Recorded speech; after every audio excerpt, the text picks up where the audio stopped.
すべすべまんじゅうガニ。かわいい。こんにちは、ほやです。今回は、真鶴の磯で、ウミウシを探します。見つけたウミウシを、次々に紹介していきますね。それでは、始めましょう。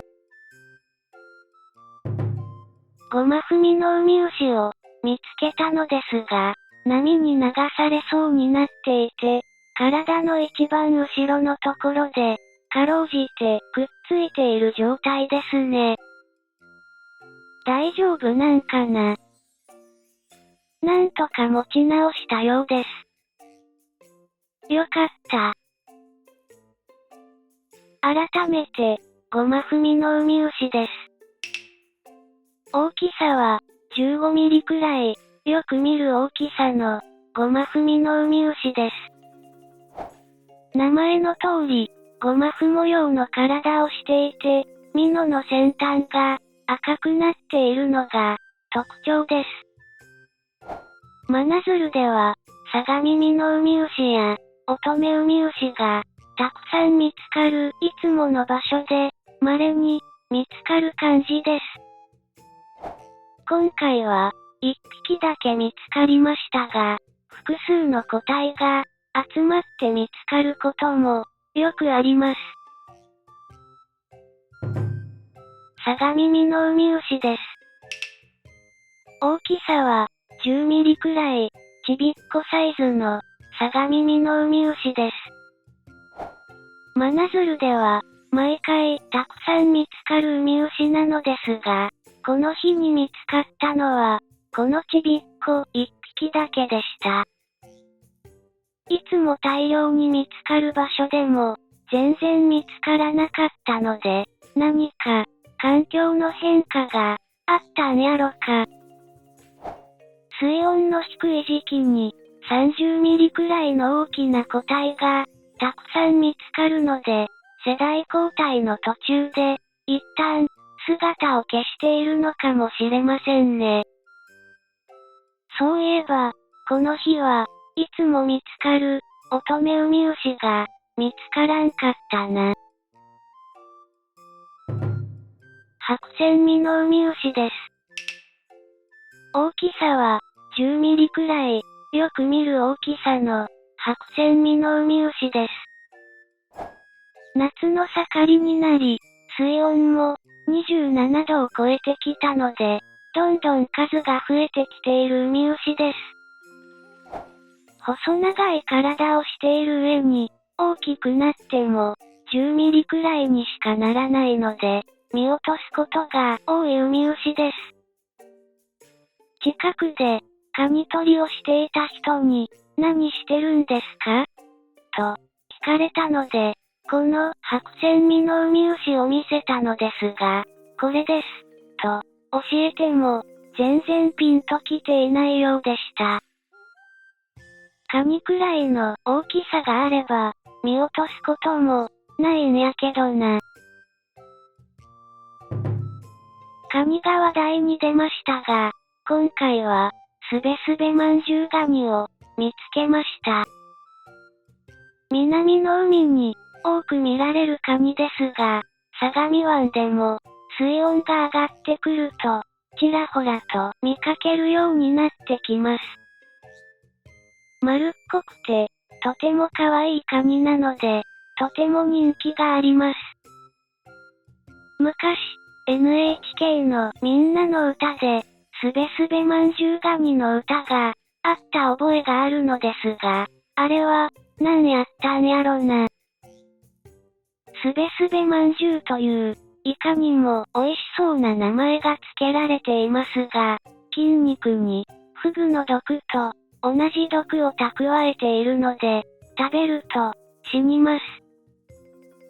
とはいえ、食べなければ、全く問題はないので、夏の磯で、探してみて、捕まえて、可愛がってあげてください。二筋ミノウミウシです。大きさは、15ミリくらい、よく見る大きさの、二筋身のウミウシです。先端が赤くなった、黒い実のが、スタイリッシュで、かっこいいですね。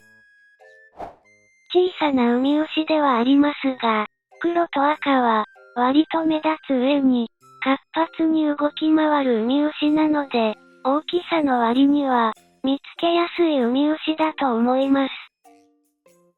動き回ったら、目立つのですが、石をひっくり返されて、見つかってしまった後で、なんで、慌てて動き始めるんやろな。明るい場所は危険だから、少しでも早く、暗くて目立たない場所に移動しようとしてるのでしょうか。このウミウシ、ずっと、スズレウミウシだと思っていたのですが、虹エラの大きさと、なんだか変な形をしているところに、違和感を持っていました。いろいろな図鑑や、ウェブサイトで調べていたら、どうやら、スズレウミウシではなく、ビロウドウミウシ属の一種らしいです。大きさは、20ミリくらいで、過去にも、だいたいこのくらいの大きさのやつを、見つけています。ウミウシの分類は、まだまだ研究が進んでいないので、名前がついていないウミウシや、分類が確定していないウミウシも、普通に見つかります。なんか変だなぁ。と、思ったら、いろいろと調べたり、詳しい人に、聞いたりすると、実は、新種のウミウシだった、なんてこともあるかもしれませんね。なんか、石のくぼんでいるところが、黄色いシミになっとるなぁ。と、思って、カメラで拡大して観察してみたら、触覚と、虹エラを見つけて、お、これ、ウミウシやんか、となりました。ところで、君は、誰でしょうか？帰ってから、図鑑やウェブサイトで調べていたら、さっきのやつと同じく、ビロウドウミウシ属の一種に、似たようなやつが掲載されていました。大きさは、10ミリくらい、初めて見つけたウミウシです。ビロウドウミウシ属の一種、と、紹介されているウミウシは、これ以外にも、10種類以上いたので、分類が難しいんやろな。コトヒメウミウシです。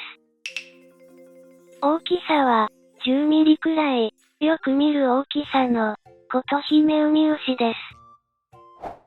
先ほど、オカダウミウシを紹介した時に、オカダウミウシが紛れていた、もさもさしたやつに、くっついていることが多いです。大きくなっても、10ミリ程度にしかならない小さなウミウシですが、この、もさもさしたやつを見つけた時に、注意深く探すと、見つかることが多いです。一匹見つかると、その近くに複数匹いることが多いので、おそらく、この、もさもさしたやつを、食べとるんやろな。突起の先端が、黄色になっていて、よく見ると、可愛い姿をしていますね。この画面に、魚が映っているのですが、どこがどうなっているのか、わかりますか？ちょっとつっついて、動いてもらいましょう。なんか、地味に動きましたが、全然逃げませんね。サツマカサゴです。ゴツゴツした体をしているので、背景の岩に紛れ込んで、うまく隠れています。いきなり素早く動くと、どこにいるのか、バレてしまいますので、刺激しても、ゆっくり動くんやろな。背びれに毒があるので、あまりつっつきすぎると、逆襲されて、痛い目に遭うので、気をつけましょう。オオカンウミウシです。大きさは、10ミリくらい、よく見る大きさの、オオカンウミウシです。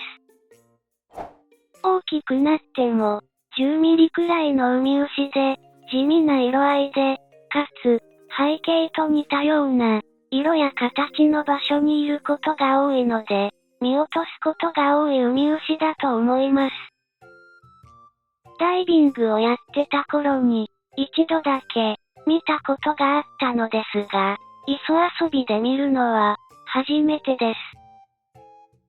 多分、何度か見落としとるんやろな。体の大きさの割に、ぶっとい触覚が特徴で、コロコロした感じが可愛いです。ニシキツバメガイです。大きさは、15ミリくらい、よく見る大きさの、ニシキツバメガイです。黒い体に、青とオレンジの縦線が入る、とてもかっこいいウミウシなので、出会うと、ちょっと嬉しくなります。南の海に多いウミウシなので、相模湾では、夏の水温の高い時期に、時々見つかります。今回見つけたのは、3シーズンぶりなので、出てくる年と、出てこない年があります。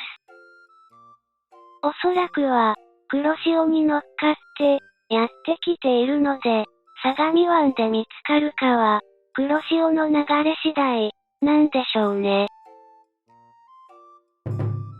赤エラミのウミウシです。大きさは、10ミリくらい、ちびっこサイズの、赤エラミのウミウシです。タイドプールの奥の方の、岩の隙間で見つけました。この辺りは、規則的に波が入り込む場所なので、かなり流れが強いです。このちびっこも、一生懸命、流れに耐えながら移動していますね。飛ばされないように、踏ん張るんやでー。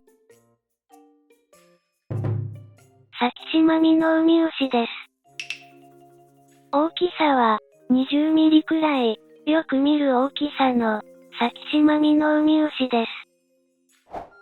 白とオレンジの、明るい色の体で、赤い海藻に、くっついていることが多いので、かなり目立ちます。水面上からでも、見つかることが多いので、ウミウシの中でも、かなりわかりやすい方だと思います。海藻にくっついていることが多いので、だいたいいつも、波に揺られながら、流れに耐えています。ストイックな生活をしとるなぁ。オカダウミウシです。大きさは、3ミリくらい、よく見る大きさの、オカダウミウシです。なんか、もさもさ生えているところに、赤いやつがおるなぁ。なんやろか、と、思って撮影してみたら、ただのオカダウミウシで、ちょっとがっかりしました。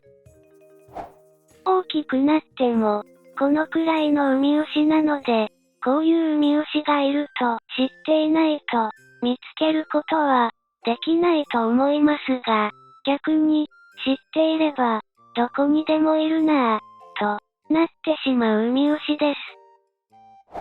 真鶴でも、葉山でも、浅い場所で、石をひっくり返してみたときに、小さな赤い粒が、くっついていたら、オカダウミウシか、アカキセワタの、どちらかだと思います。今回は、このくらいにしておきましょう。今回見つけたウミウシは、12種類でした。最後まで、ご視聴ありがとうございました。高評価と、チャンネル登録を、よろしくお願いします。それではまた、どこかの海で、お会いしましょう。